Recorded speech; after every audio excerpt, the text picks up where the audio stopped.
guys, I am back finally. I know I took a really long break. I was feeling kind of uninspired, didn't really know which direction to take my channel in, but I figured it out and I'm back. So just watched this movie with my husband yesterday and we were both like, well, this is kind of a weird movie. Really open to interpretation most of the movie. We like to look at the deeper hidden meanings of movies and shows. What does this mean? You know, we had our own theories about it. So I went on YouTube, couldn't find really anything. It was just like movie reviews. They weren't really delving into what it's truly about. And so my husband was like, well, you should actually make that video. And I was like, that's a great idea. So here I am. Little disclaimer, there's lots of spoilers. So if you do want to watch this movie, I would go watch it first and then come back and give me your take and see if you agree with me or whatever. I'd love to hear what you guys think about this. I'm just kind of giving my opinions on these meanings or, you know, these scenes and kind of what I think that what the true message is of this movie, because a lot of people just think, oh yeah, it's just about a family, you know, trying to love this child and, you know, but I don't think that's quite it. I think there's a lot of undertones. You know, this is a multi-layered movie with multiple different messages. The movie is called Lamb, categorized as a horror fantasy. I really wouldn't say it's horror, a tiny, tiny bit, but it's not jump scares. It's more just a story, you know, a fantasy story with like eerie undertones of like what's going on. Also not in English, so it is subtitled. So if you don't like subtitles, this may not be the movie for you. Having said that, it is a very visual movie. Lots of, not a lot of talking. It's more just like visuals and vibes. You could probably watch this movie without reading any of the subtitles and get the gist of the movie without it.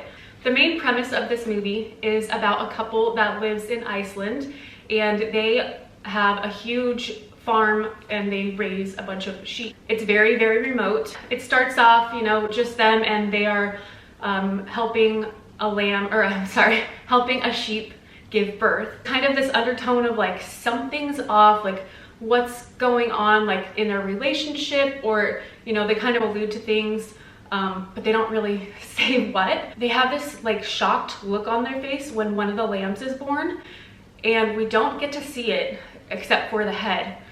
They take such a great liking to this one lamb instantly, and they take it inside, put it in the crib, and they bottle feed it. They, you know, just totally cater to this one, and they actually name the lamb Abba. Throughout the movie, they're just like really starting to bond with this lamb. It finally gets revealed that the lamb is actually half human and half lamb.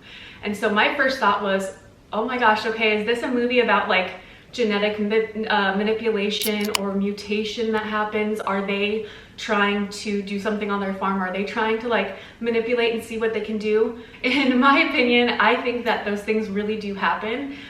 It's been throughout all of the ages that, you know, certain people really want to push the limits and see what humans are actually capable of. So that was one of my first thoughts of the movie, and I thought it was going to take that kind of turn where we find out, you know, someone's manipulating their genetics, but no, that is something that could be part of it. That's just not specifically said. So the main characters are Maria, Ingvar. Ingvar's brother comes into play, and he comes to stay with them, and his name is Pita, like the English equivalent of Peter.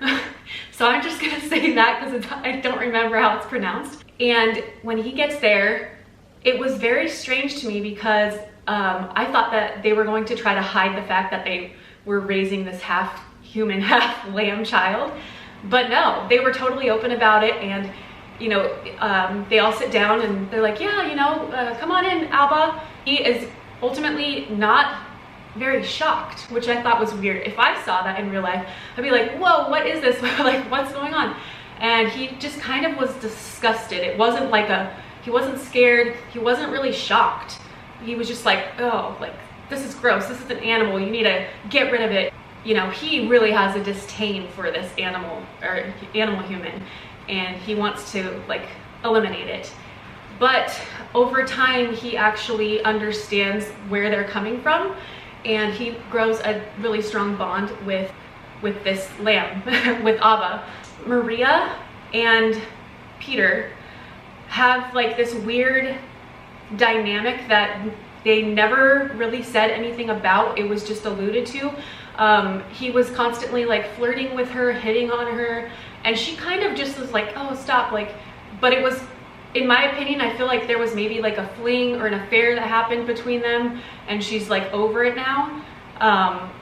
So that was just a interesting little side note of the movie. Anyways, so as the movie goes on, Abba begins to question her identity because she knows that she lives on this, you know, animal farm, like this sheep farm, and she also knows like her parents are, you know, the humans that are raising her, and she understands she's different. She cannot talk, but she totally understands everything they're saying. You know, they read her books, and she tries to communicate with just like little grunts and stuff. She begins really questioning, you know, who she is.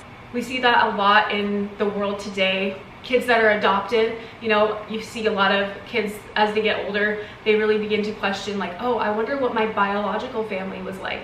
It could also be being a mixed race where they don't feel like a part of a culture. They feel kind of in between. So I think that was another undertone of the movie. There's a lot of open-endedness in this whole film where nothing is really super explained. So my guess is that Maria and Ingvar had lost a child, possibly two children, because there are two crosses there. That's why they took such a liking to this child. They already had a crib, they already had a bedroom set up, and they thought it was, you know, a blessing to be able to have this child. So the last point that I will make is the frames around the windows are all painted red, same with the door, but it's needing repainting, and it's very just like jagged.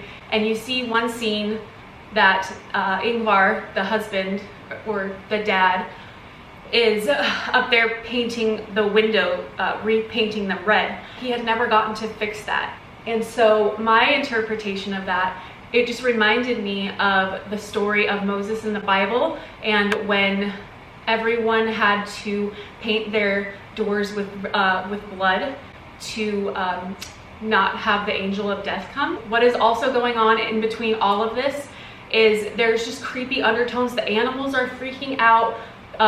There's just like this weird, evil, almost like spirit, like something's going on and we don't know what. Something's hanging around and watching them. At the end of the movie, Maria takes Peter, the brother-in-law, to the bus stop, and she has to drive a long way up the road to take him there. And while she's gone, Ingvar and Abba go on a walk because he wants to show her how to get home from the lake, you know, by herself. So they go up the hill. Maria is driving back. She had just pulled up back to the house, and she hears a gunshot, and she instantly is like, oh no, and she's screaming for them. This is a huge open field, you know, like hilly, like they could be anywhere. So she's trying to find them. Finally does. She sees that Ingvar, her husband, has been shot in the neck, like deathly, like he's clinging for his life. We find out that there is a half sheep, half human man that has been there. He's the father of that child, like the biological father of Abba. I guess he wanted her back. He shoots Ingvar and takes Abba by the hand and pulls her away. Sheep man and Abba walk off in the distance. They just keep walking and they're gone. I think that is symbolic of, you know, like the angel of death or whatever you want to call it, coming and taking her away. Maybe it was because he didn't do the protection, he hadn't finished painting, and so that left room for that door to be open for him symbolically to come and take her away. And I could be totally wrong about this. This is just my opinion. Keep that in mind. I just like to dissect movies and kind of see like what's like the undertone, you know, like I think that's fun. I would love to know what you guys think about this movie, and if you agree with me, disagree. Well, I really hope you guys enjoyed this video. Hopefully it wasn't too scatter-minded. It's kind of hard to collect your thoughts, and there's so much that goes on in a movie. but I would really like to make this a series. So if you guys love this, please give it a thumbs up. Give me requests for other movies that you would like me to delve into. Anyways, you guys have a great day, and I'll see you guys very, very soon. Bye.